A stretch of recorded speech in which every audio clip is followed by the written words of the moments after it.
Pourquoi vous vous êtes lancé dans cette campagne présidentielle? Vous vous rendez compte la question ouverte que vous me posez. C'est ça. Parce que précisément, je pense qu'on a oublié la notion essentielle qu'est la liberté. Que dans le spectre politique qui va de LFI, l'extrême gauche, au RN, à Reconquête, je trouve que je les trouve tous, y compris LR, y compris les socialistes, les communistes, je les trouve tous étatistes.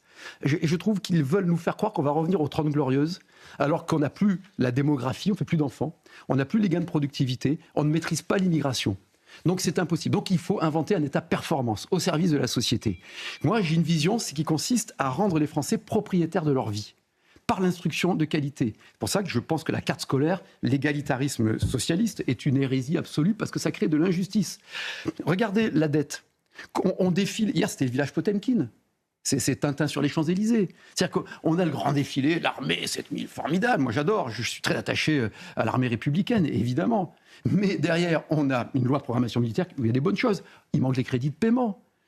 Comment voulez-vous assurer une indépendance, une souveraineté stratégique si derrière, alors que cette année, nous allons emprunter 310 milliards d'euros pour l'État, plus que pendant le pic Covid, il y a ce qu'on appelle le rôle en finance, le renouvellement.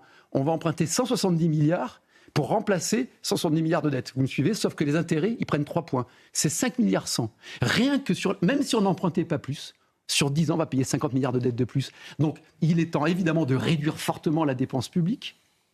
Parce qu'on a des fonctionnaires mal payés, mais on a le record du monde de la dépense publique. On ne comprend pas que l'excès de dépense publique alimente la bureaucratie, qui détruit les libertés, qui détruit la performance. Donc je veux porter cette espérance. Je suis absolument convaincu que le débat n'a pas commencé, qu'il va y avoir plusieurs phases de cristallisation et d'agrégation, la rentrée, mais surtout janvier, et de porter une voix qui nous permettra de rétablir une grande France avec un travail récompensé, cotiser moins pour gagner plus, baisser les charges pour rétablir la compétitivité de l'entreprise, augmenter le salaire net, donc déréguler.